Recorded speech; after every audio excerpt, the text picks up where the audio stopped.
അതല്ലേ പറഞ്ഞു, ഞാൻ നേരത്തെ തുടക്കത്തിൽ തന്നെ പറഞ്ഞു, പലവട്ടം ചർച്ച, നേരിട്ട് ചർച്ച. അതായത് സമസ്ത ചില കംപ്ലൈന്റുകൾ സമസ്തക്ക് വരികയാണ്, ഇതുമായി ബന്ധപ്പെട്ടും വേറെ ചില സ്ഥാപനങ്ങളുമായി ബന്ധപ്പെട്ടു. ഇതൊക്കെ പരിഹരിക്കാൻ ചർച്ച ചെയ്യാൻ സംസ്ഥയുടെ സ്വഭാവം അതാണ്. സമിതിനെ നിശ്ചയിക്കും, 7 അംഗ സമിതിയെ നിശ്ചയിച്ചു, അതിൽ പ്രസിഡന്റ് അടക്കമുണ്ട്. അങ്ങനെ അവര് ഒന്നിലധികം പ്രാവശ്യം ഇരുന്ന് ചർച്ച ചെയ്തിട്ടുണ്ട്. ഇതിന്റെ നാൾവഴികൾ കൃത്യമായിട്ട് പറയുകയും അതിനെക്കുറിച്ച് ജനങ്ങൾക്ക് വിവരിച്ചു കൊടുക്കുകയും ചെയ്യപ്പെട്ട ഒരു സാഹചര്യത്തിൽ അതെല്ലാം കൂടി കൂട്ടിച്ചേർത്താൽ ഏറെ സമയമെടുത്തും സാവകാശം തന്നും ഒക്കെ അഭിവന്ദരായിട്ടുള്ള സമസ്തയുടെ നേതാക്കൾ ചർച്ചയ്ക്കുമേൽ ചർച്ചയും നടത്തിക്കൊണ്ട് തന്നെ നമ്മളുടെ ഈ വിഷയങ്ങളിൽ അവരുടെ ആവശ്യങ്ങൾ അറിയിച്ചുകൊണ്ട് അവരുടെ പരിഹാരങ്ങൾ നമ്മളിൽ നിന്ന് ലഭിക്കാൻ വേണ്ടി കാത്തിരുന്നിട്ടുണ്ട് എന്നതൊക്കെ അംഗീകരിക്കട്ടെ. എത്രയോ ധൃതി പിടിച്ച് എന്തിനാണ് ഇങ്ങനെ ഒരു തീരുമാനമെടുത്തത് എന്ന് നമ്മൾ ആരും ഒരിക്കലും ആക്ഷേപിച്ചിട്ടില്ല. അത് ഇടക്ക് കയറി പറയാൻ ആഗ്രഹിക്കുകയാണ്. അങ്ങനെ സമയമെടുത്ത് നടത്തിയിട്ടുള്ള ആ ചർച്ചയാണെങ്കിൽ തന്നെ അതെല്ലാം മാറ്റിക്കുറുക്കി ഒറ്റ വാക്കിൽ മറുപടി പറയുകയാണെങ്കിൽ ഈ ആവശ്യപ്പെട്ട എല്ലാ ആവശ്യങ്ങളും നമ്മൾ അംഗീകരിച്ചതാണല്ലോ, ഇതിലൊന്നുപോലും നമ്മൾ വിട്ടുപോയിട്ടില്ലല്ലോ. പിന്നെ ഈ വിഷയം എങ്ങനെയാണ് നിലനിൽക്കുന്നത്? നമ്മളോട് സമസ്ത ആവശ്യപ്പെട്ടിട്ടുള്ള മുഴുവൻ കാര്യങ്ങളും നമ്മൾ അംഗീകരിച്ചു കൊടുത്തു കഴിഞ്ഞാൽ സ്വാഭാവികമായിട്ടും പ്രശ്നങ്ങൾ അവസാനിക്കുകയല്ലേ വേണ്ടത്. 2/7/2022 സമസ്ത നിർദ്ദേശങ്ങൾ CIC അംഗീകരിച്ചു എന്ന് സമസ്ത പത്രക്കുറിപ്പ് ഇറക്കുകയും സോഷ്യൽ മീഡിയയിൽ പ്രചരിപ്പിക്കുകയും ചെയ്തിരുന്നു. അഥവാ സമസ്ത നമ്മളോട് ആവശ്യപ്പെട്ടിട്ടുള്ള മുഴുവൻ ഡിമാൻഡുകളും നമ്മൾ അംഗീകരിച്ചുവെന്നും പ്രശ്നങ്ങൾ തീർന്നുവെന്നും പറഞ്ഞ് സമസ്ത തന്നെ ഔദ്യോഗികമായിട്ട് പത്രക്കുറിപ്പ് ഇറക്കിയിട്ടുണ്ടായിരുന്നു. പിന്നെയും എങ്ങനെയാണ് പ്രശ്നങ്ങൾ നിലനിൽക്കുന്നത്? എന്തുകൊണ്ടാണ് ഇത് തീരാത്തത്? അത് കേൾക്കുന്ന എല്ലാവരും ചിന്തിക്കാൻ ബാധ്യസ്ഥരാണ്. അതൊക്കെ കഴിഞ്ഞപ്പോഴാണ് ആശയവ്യതിയാനം എന്ന വിധത്തിൽ പുതിയ ഒരു ആരോപണം ഉന്നയിക്കപ്പെടുന്നത്. ഈ വിഷയത്തിൽ വളരെ സങ്കടകരമായിട്ടുള്ള ഒരു കാര്യം, അങ്ങനെ ഒരാൾക്ക് ആശയവ്യതിയാനം ഉണ്ട് എന്ന് സംശയിക്കപ്പെട്ടാൽ സ്വാഭാവികമായിട്ടും അദ്ദേഹവുമായി ആ കാര്യം നേരിട്ട് സംവദിക്കുകയും കാര്യങ്ങൾ മനസ്സിലാക്കി വേണ്ട നിർദ്ദേശങ്ങൾ കൊടുക്കുകയുമായിരുന്നു നമ്മൾ പ്രതീക്ഷിക്കുന്ന ഒരു പരിഹാരം. അങ്ങനെ ഒന്നും ഉണ്ടായില്ല.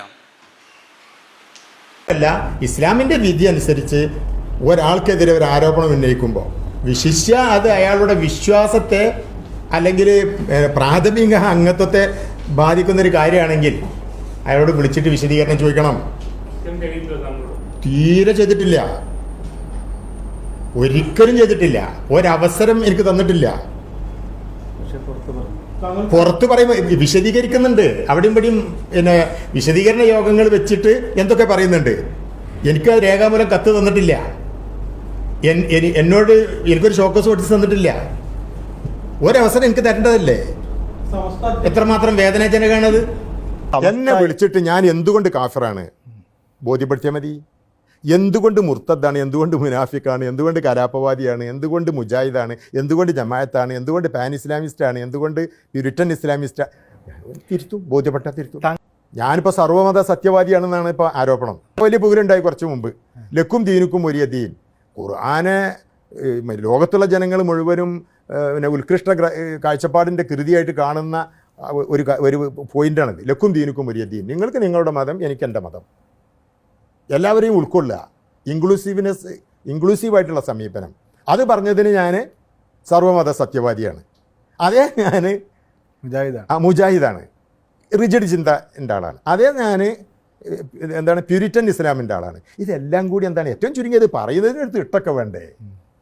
അത് വ്യക്തിപരമായ എന്തെങ്കിലും പ്രശ്നങ്ങളാണോ? ഉണ്ടാകാം. ഞാനൊരു കാര്യം കൂടി പറഞ്ഞോട്ടെ നിങ്ങളോട്.